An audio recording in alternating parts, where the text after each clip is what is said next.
Good morning, and it is a properly good morning in the estuary. Shall we start off by being a bit British? And there's nothing more British than a cup of tea and a moan about the weather. It has been atrocious. I did go out last Sunday, just poked my nose down. I knew the conditions were going to be awful, but the wind had died just for a bit. I think every commercial rod and line fisherman was at the bottom of the estuary trying to do something.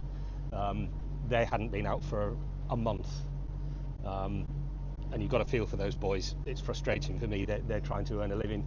Anyway, I got down to the bottom of the estuary in the hope of maybe trying for a squid, and spoke to a couple of the commercial boys. They'd done nothing on bass, nothing on squid, and to be fair, squid and bass are both sight feeders, and it was like trying to fish in oxtail soup. So yeah, we've just had constant wind, a named storm. It was east wind, then it was west wind. Today is fairly calm, but yesterday wasn't. So we will see. This time of year, I'm completely out of fish. I've brought some bait with me, so I've cleaned out the bait fridge. I've got no pollock in the freezer. Whether that'll get addressed today or not, we shall see. I have my doubts. So this time of year, there'll be loads of fish, especially after the stormy weather that we've had. If you could get out onto the wrecks and reefs, there should be, particularly the wrecks, there should be a lot of fish about. But whether we'll get there or not, I don't know. It's beautiful in the estuary. The fog's just burning off. We're just going to have to see what we can make of it. Tomorrow we're back to 40 knots of wind, and then for the next fortnight, according to the BBC, it's wind, thunderstorms and showers. So that's my British moan about the weather done. However, it is a glorious day today. It's brilliant to be out on the water. I've got a couple of things set up, which I'll show you. I've got a spinning rod set up because last Sunday when I had a little look, what I could see about half a mile out was a load of bird activity, which could indicate bass, but it was just too dangerous to go. You wouldn't even think about it. It was ridiculous last weekend, anywhere outside of the bar. So I've got that rod set up. I've got another rod set up with some sabikis in the hope that I can get a little bit further out. We'll get to the bottom of the estuary and see what we can see. Ideally, I'd like to get out to the wrecks. This time of year, the bigger fish are out on the wrecks, and it's not just catching a bigger fish for the sake of catching a bigger fish. I like to fish for the table, as you know. The more mature fish, the bigger fish, particularly pollock. Anything from the reefs up to about 4 miles out, they've been eating sand eels, and I don't think they make particularly good table fish. Further out from that, they're eating oilier fish like sprats. They're more mature fish, and you get more flavour. So ideally out to the wrecks, which are further out. If I can't do that, maybe the reefs or the more inshore wrecks. And if I can't do that, I'll fish around the mouth of the estuary and see what I can find. I've got some frozen mackerel, I've got some frozen mackerel belly strips, I've got some prawns, and I've got some worms. And I've got a cup of tea, and I've got some lunch, and I'll do my best. I'll see you down there.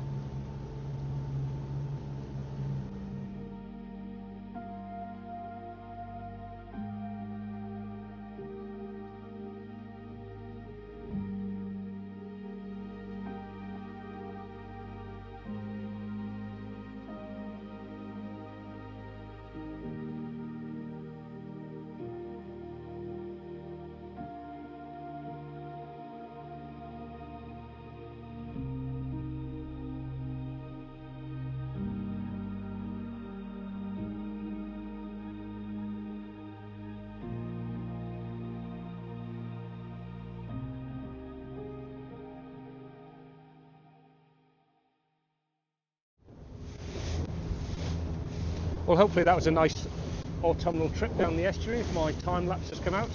I'm at the bar and it's quite horrible, which it often is because the estuary funnels, we've got a strong tide, that sort of thing.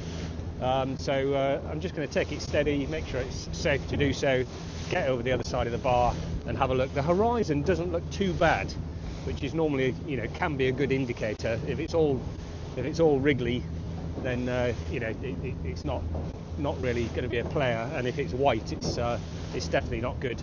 I won't turn the camera around because you won't see it, it's too far away. Yeah, we'll get to the just to the other side of this on the bar and assess the situation. Well, we're out here, and yeah, there is a sea running, up to 50 metres of water coming out. It was quite horrible, to be honest. Yeah, now we're in 50 metres of water. That water's not getting compressed by this by the depth. So I'm out to a reef, and we'll just see how the conditions go. Really, dropping down with some sabikis, see if I can find anything. I haven't got an ambitious plan for today. The plan is to catch a fish, and the ambitious plan for the day is to catch a fish that I can take home. So yeah, we will see.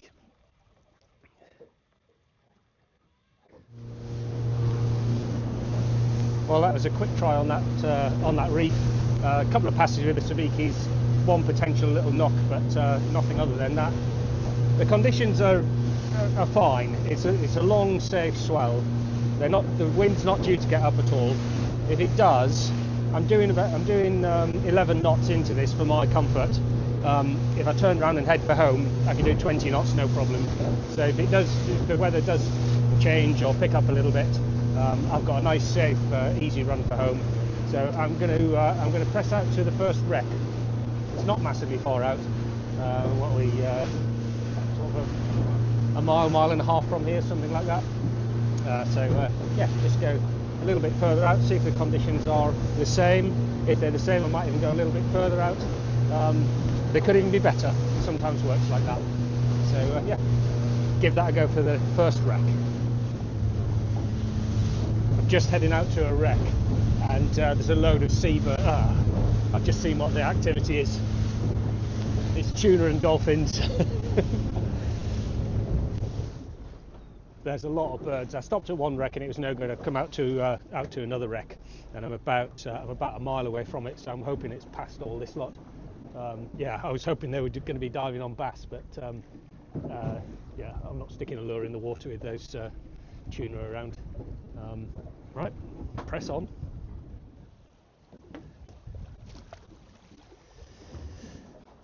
Here we are, first drift. See how it goes. This is a fairly large wreck, probably about 70-80 metres long, something like that, but I'm going to be drifting straight across it, and it's only about probably less than 10 metres wide, so fairly quick drifts across it, and we'll see if I got the first drift right.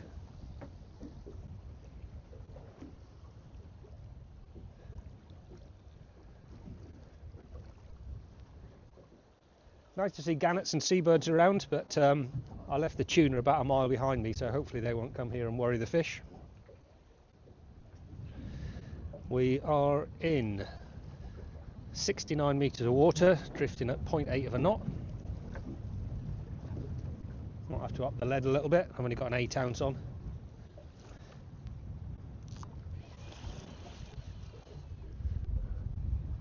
That's the boat just on the edge of the wreck now. A little bit of lag for the lead in the lure.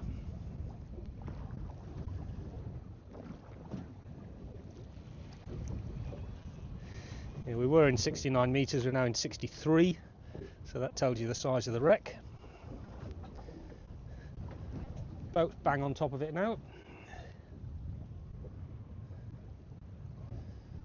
I reckon 2 more ups and downs and the lure will be right on top of it as well.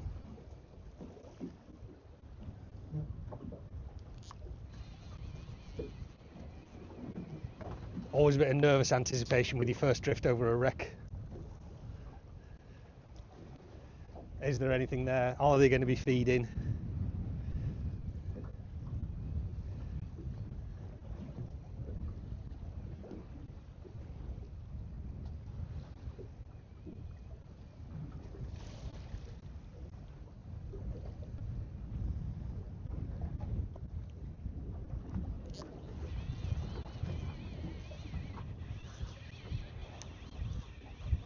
And the answer to that is yes, they are.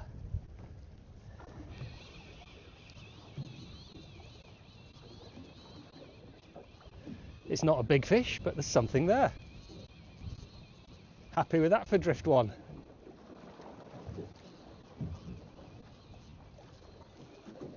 I might have achieved aim 1, catching a fish. I don't think it's going to be a table fish.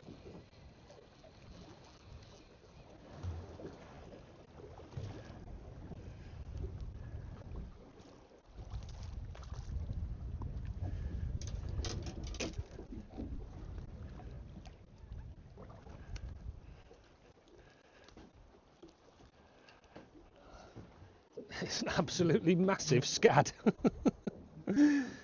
There's that candy king just gently hooked in its lip there.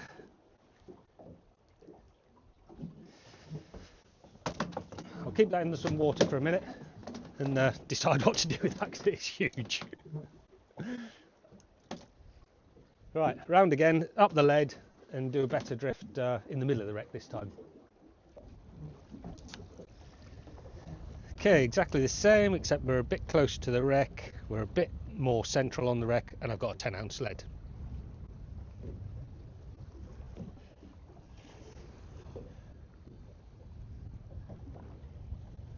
That scad is absolutely massive.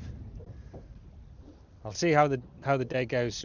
I will get a bit of slack water, so I'll see if I'm brave enough to put it on as a live bait at some point. Nope, there's a knock.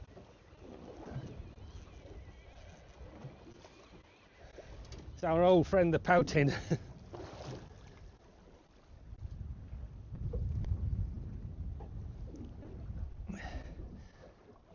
And that one, in fact, it's a porcod. That one's blown, but that's a great size for bait as well. So that will stay.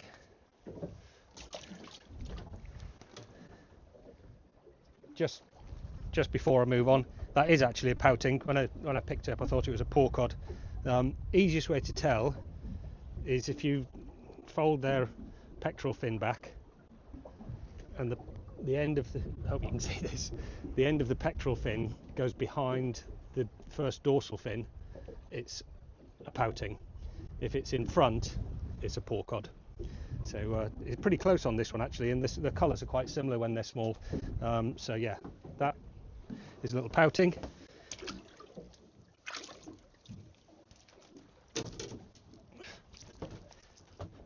And just while we're doing fish, there's that scad.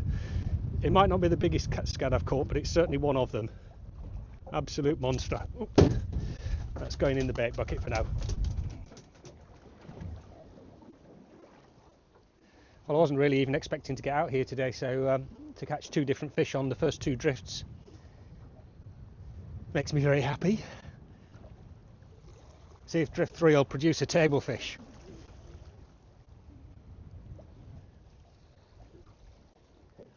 You probably can't see it on the camera behind me. Those gulls are getting a little bit closer. It's a massive tuna bust up. There's one over there and there's one over there, which is a little bit further away. So I'm hoping they're not coming this way.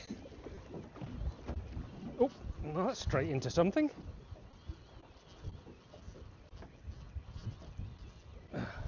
I hadn't even wound that off the bottom, whether something took that on the way down and I didn't feel it.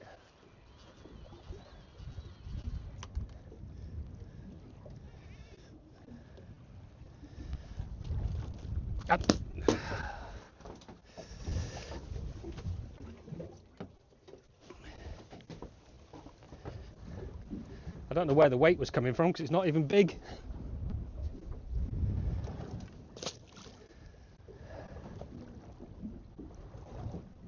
Is it going down? Yes, it's going down. Lovely.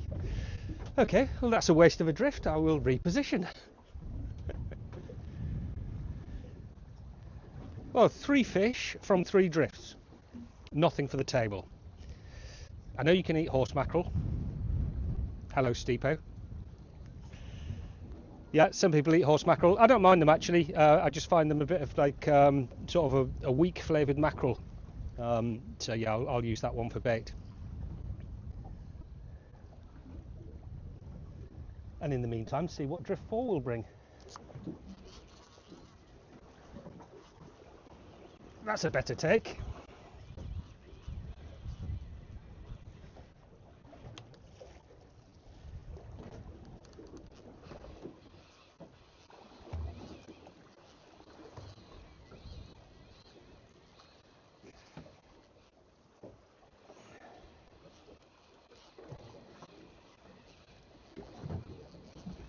Still doesn't feel that heavy, but it was an aggressive take.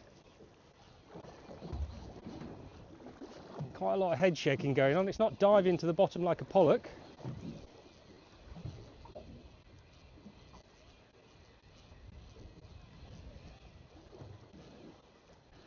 What have we got?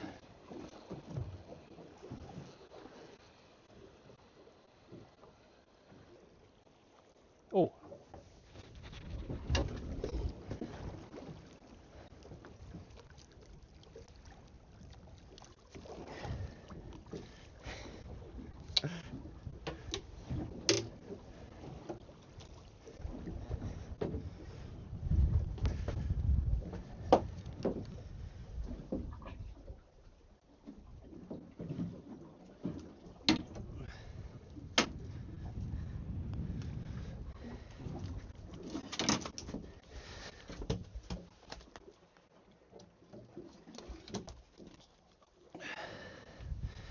Just spat the lure, so I'm glad I got it in the landing net. We've got a nice bass. It's not huge as bass go, but it is, don't know if you can see my board there, 48 centimetres. 48 centimetres, and that is a table fish. Yeah, very happy with that. Lovely condition, nice and meaty and oversized. He's coming with me. I'll put him in the bucket for now, because if I should catch a bigger one, or bigger too, I'll be able to let him go. But yeah, bass have been of decent size, have been few and far between this year, so fish and a table fish. Round again.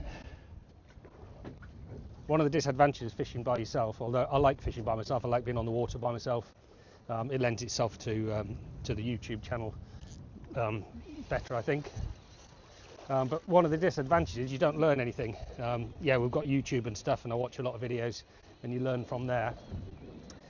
You can also get into bad habits, and somebody commented, sorry I forget your name, that if you're getting smashed by pouting, just wind up fast 6 turns. And I thought, well, yes, obviously. We used to do that all the time. That's sort of standard fishing. I fished Eddystone a lot, and that's just standard practice for lure fishing. 6 turns fast and then 20 turns there or thereabouts. See if there are any pollock or bass above it.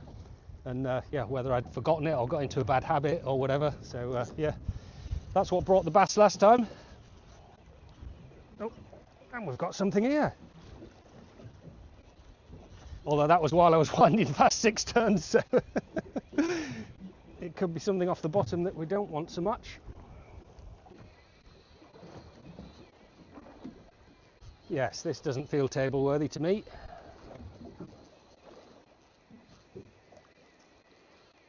So just as I'm explaining the technique to avoid pouting, might have found one.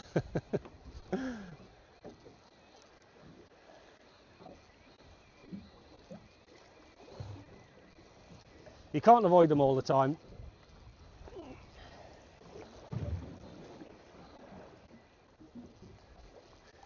They're feeling bigger than they are, some of these. The swell is decent. Some of the bigger ones, like I said before, 10 or 12 foot. And if the boat's rising, trying to haul the fish and the 10-ounce lead up through that water, yeah, makes them feel heavier than they are.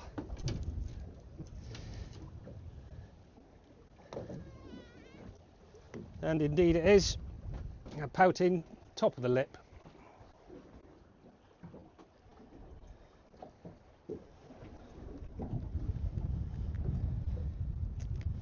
That's in good condition. If it was half that size, I know you could fish with that, but if it was half that size, I'd keep it for bait. However, it will go back.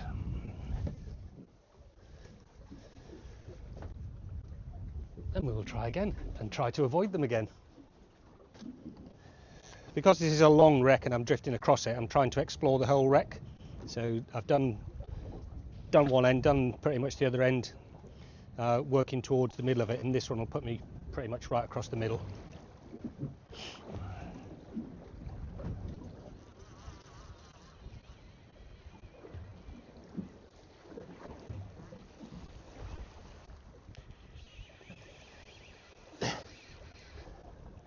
And that's line coming off the reel.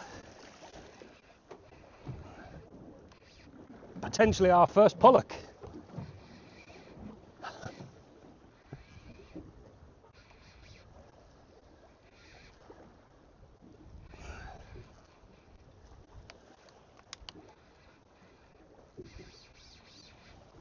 Oh, and that is a nice one.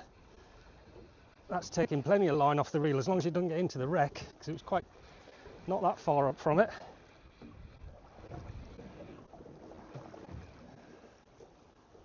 Yeah, this is a nice pollock, I would say anyway.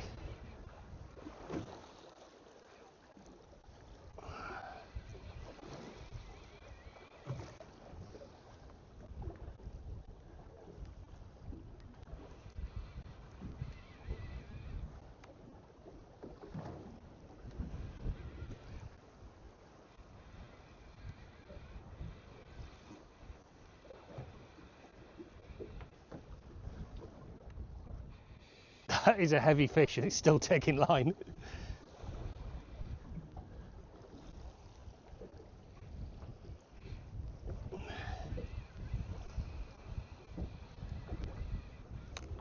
These reels are great for fish like this, so I've just dropped the gear on it to make it a softer fight, and so I can gain something on it. I don't know how well it's hooked, so I don't want to be too aggressive with it.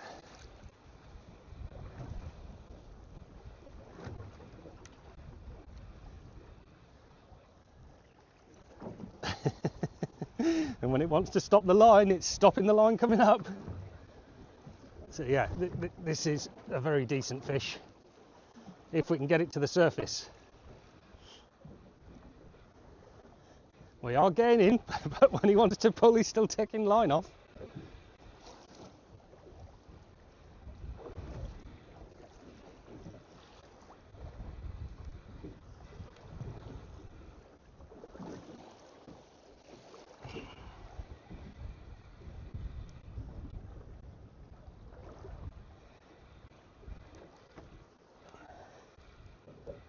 Come on, where are you, my little beauty?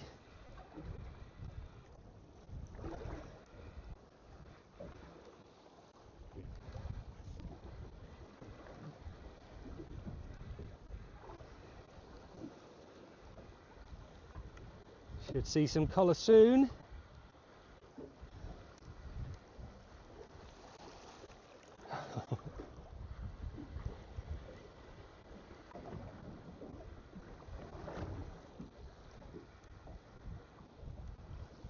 See the fish?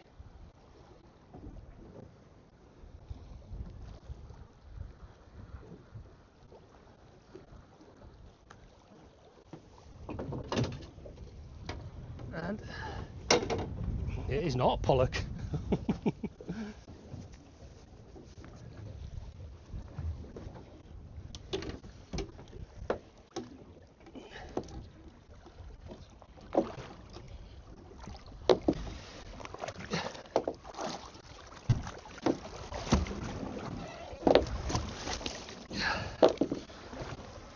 Struggling with this one.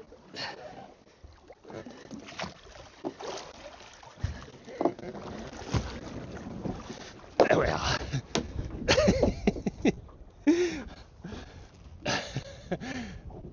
It's better than that.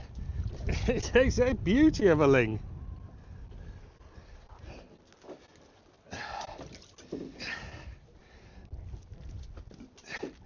I'll weigh that in a minute, but that is a monster. And that Candy King just in the corner of its massive mouth there.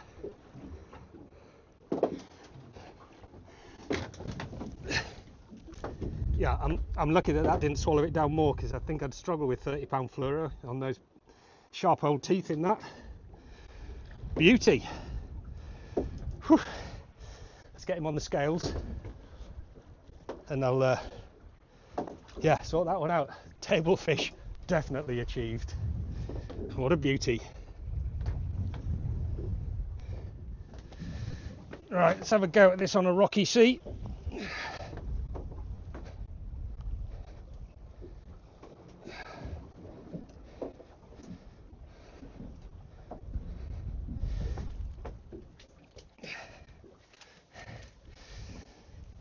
sea's moving too much, but that's hold on.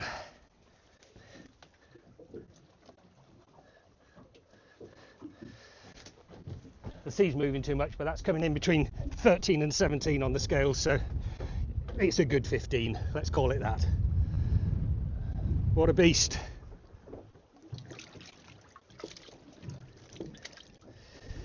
Right, all on a little 4-inch Candy King. Let's give it another go. Right, here we go again.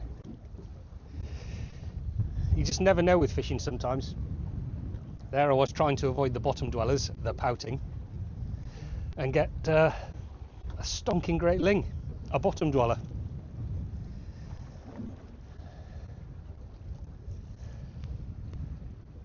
Alright, see if this wreck yields anything else. The drift is dropping right off now, 0.2, 0.3 of a knot.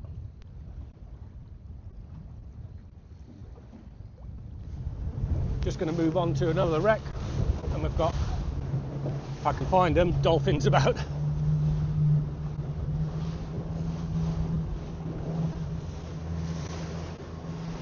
Maybe got a little bit of footage there, I'll see when I get home. Yeah, whether those dolphins are doing it or not, but I had a couple of drifts on that one with nothing other than a small pout. So, oh, that dolphin just cleared the water.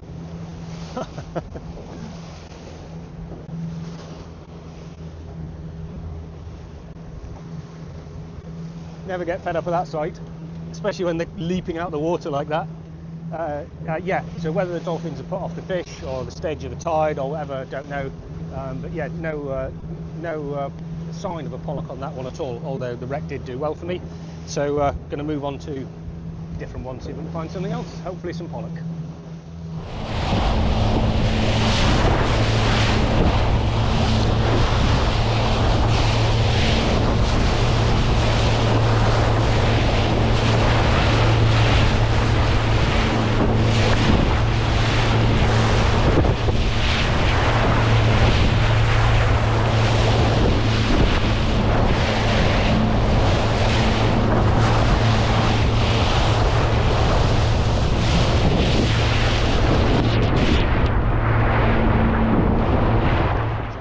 Here, and it's sat right on top of the wreck that I want to fish.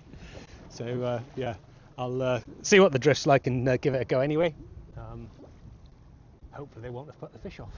We will see, but there's quite a lot of them around.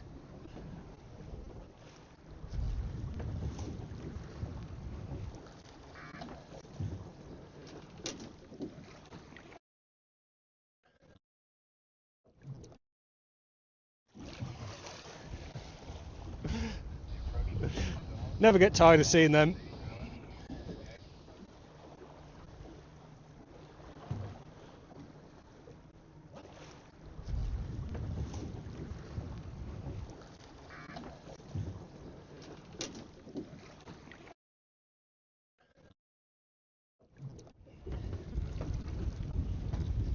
We are possibly right on the top of the tide here. Sorry, right on the bottom of the tide here, waiting for it to flood.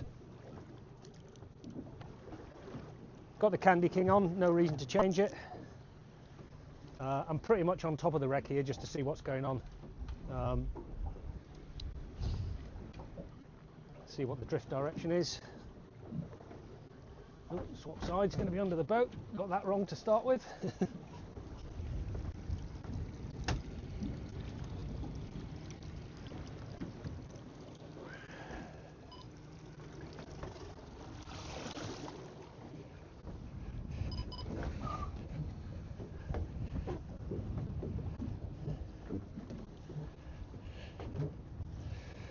"65 metres of water on the wreck."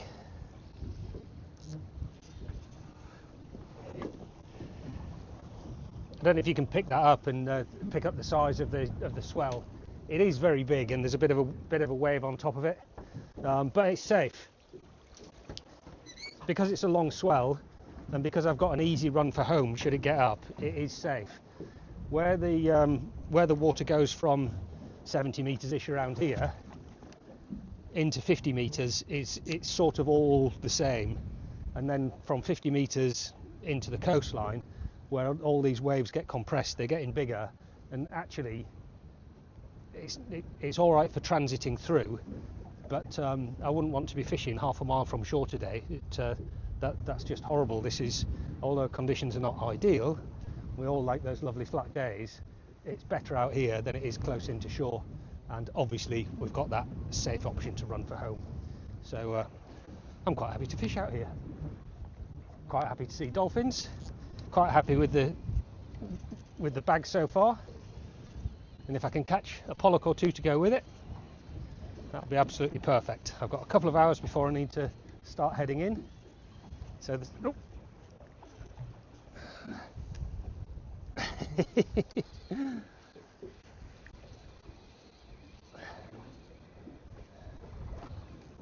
And I wouldn't be surprised at all if this, I don't know actually. Thought it was a pollock first off, but I'm not so convinced now.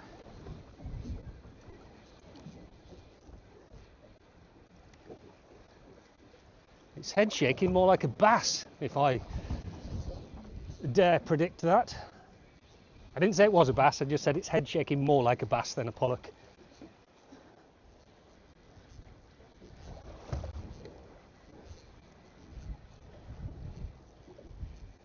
I have dispatched that other one, and I'm still allowed 2, so anyway, let's not make any predictions, see what it is when we get there.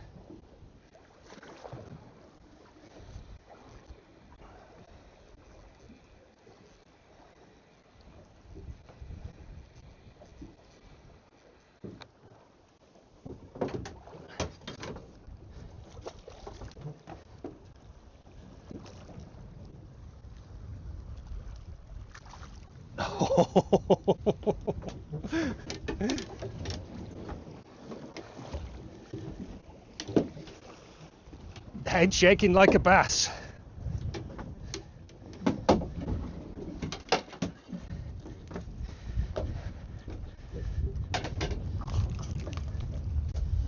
And the reason the head's shaking like a bass is because it is an absolute stonker of a bass.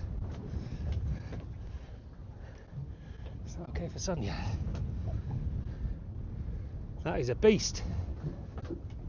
There's that Candy King, top of the mouth.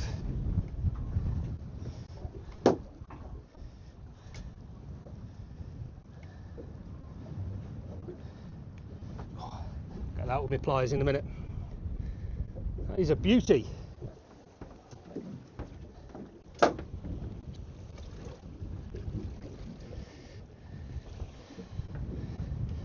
Well, without measuring it accurately, just judging by my board, that's 58-60 centimetres.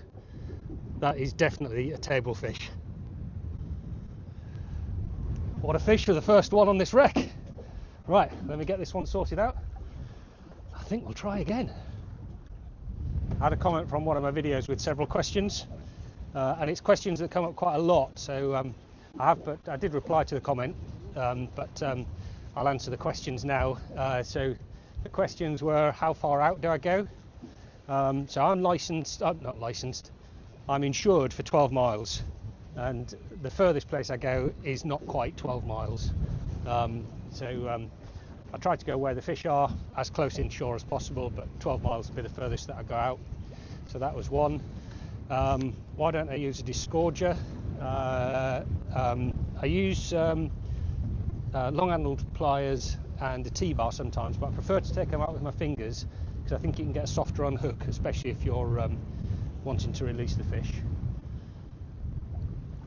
Why don't I anchor? Personal choice, really. When I'm by myself, another boat out here. When I'm by myself, I'm quite often fishing, not always in conditions like this, but like it, some like this, and although fishing at anchor can be more productive, it's just something I prefer not to do, really, just personal choice more than anything else. Slight safety factor, but personal choice. I like fishing on the drift, even though it might not be the most productive method in the world. I just enjoy that. Why don't I wear a life jacket? I do sometimes. I don't routinely wear a life jacket. That's quite a big debate. If you're interested in my reasons for being like this, scroll through my videos. You have to go back a fair way. There's one called the life jacket debate. Have a look at that. That gives you all the answers. And was that it for the questions that he had? I think it possibly was. Right, I'm through the wreck with no results. I've been joined by another boat, so I'm going to spin around again and give it another try. That was a bit of a wet ride. I dried myself off to get to here. So yeah, two reasons for coming to this wreck. One is I still like to catch some pollock. The other wreck wasn't doing it, but this is, I've come a couple of miles from the previous wreck in sort of the wrong direction for the sea, and give this wreck a go, but then for the majority of the journey that I've got to do back into Salcombe, I'll have a nice as smooth and as dry ride as you can get in a sea like this, in a boat like this.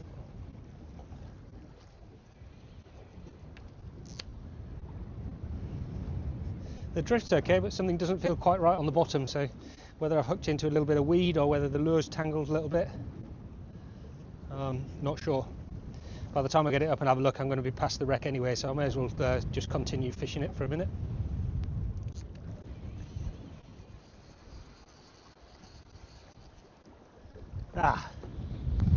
Thought there was something wrong. I don't know why that's tangled like that. Okay. Sort that out, give the line a straighten and try again. Right, that first drift was good for positioning on the wreck, but you ain't going to catch anything with a lure tangled up like that. So, see what happens with this one. It's one of the advantages of braid that, if something's not quite right on the bottom, you can sometimes feel it even in conditions like this. You have no chance with mono.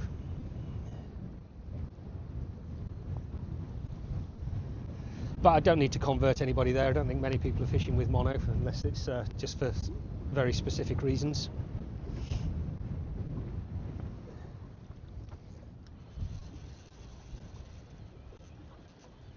Oh, a little tug on the bottom there.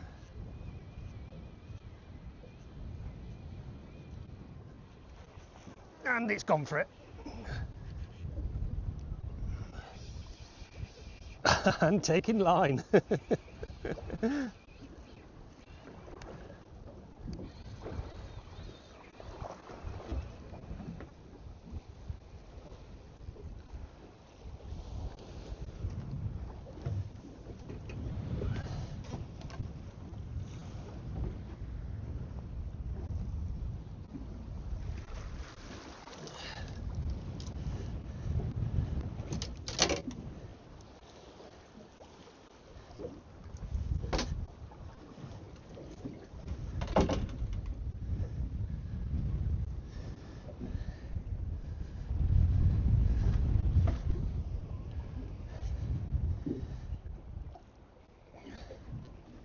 It's not the largest, but it's good for a couple of fillets. That Candy King, top lip again. All the fish have been top lip today.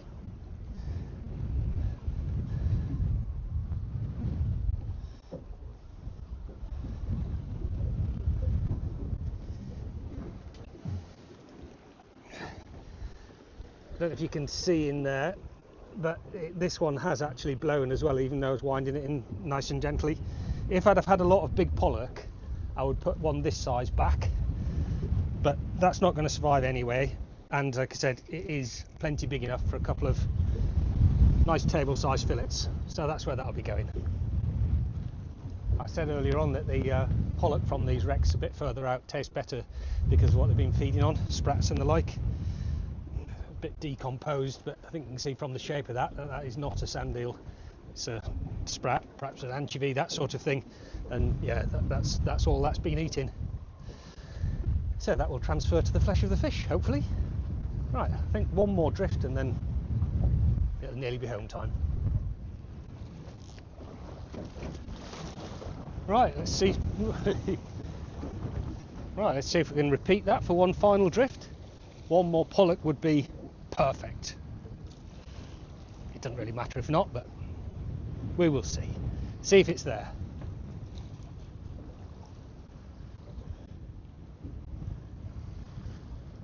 The wind that was out to sea a little bit further out has followed us in. So yeah, it is definitely coming. Oh, that was a little knock on the way down.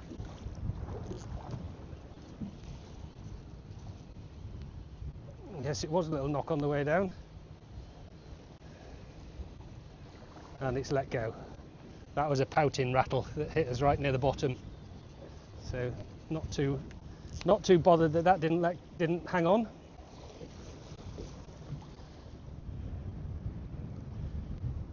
Yeah, haven't got the drift so good this time with that wind picking up. It's there, we're on it, but not quite where I wanted to be on the wreck.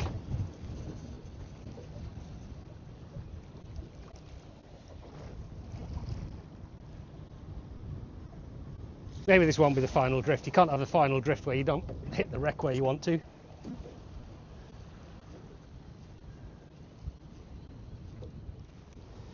Okay, I'm happy with this. It's an adjusted starting position. So the final drift for the second time.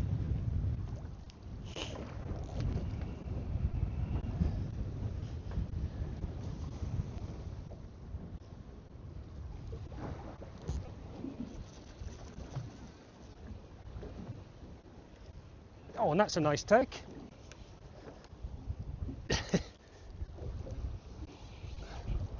That's taking line.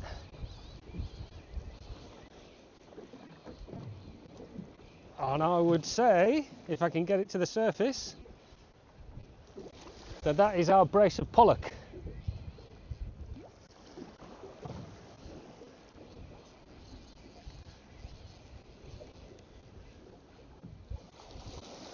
It's a lively fish.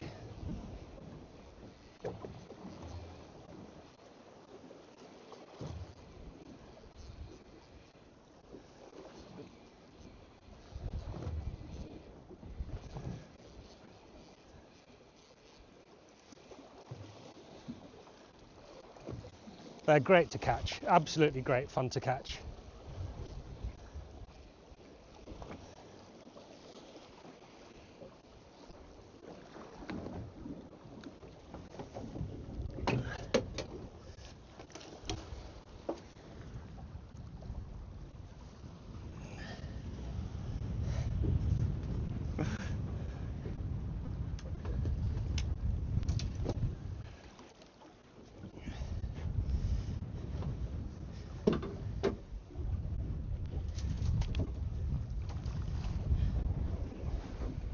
And there it is. Oh, spin you around.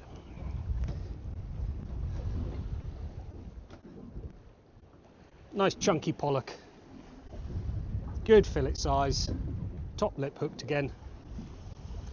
And I think we're going to call that job done.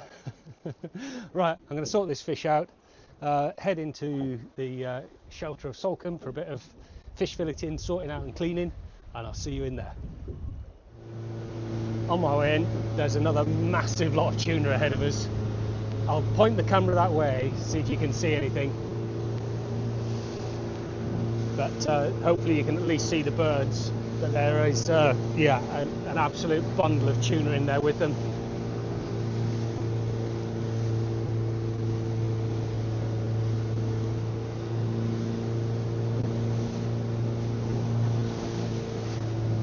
Such aggressive feeders. You can spot them from miles away that it's tuna. There's some dolphins coming our way.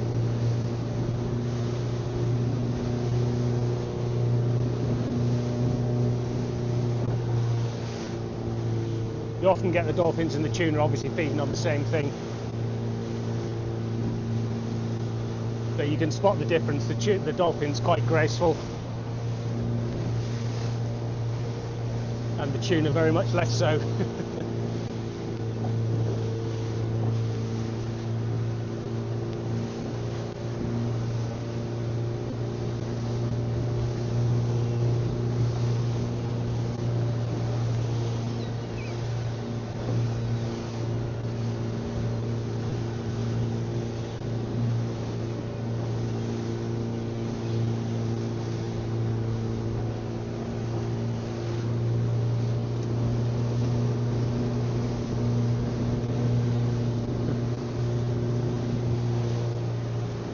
it's really difficult to spot the tuna or to try and capture him on camera.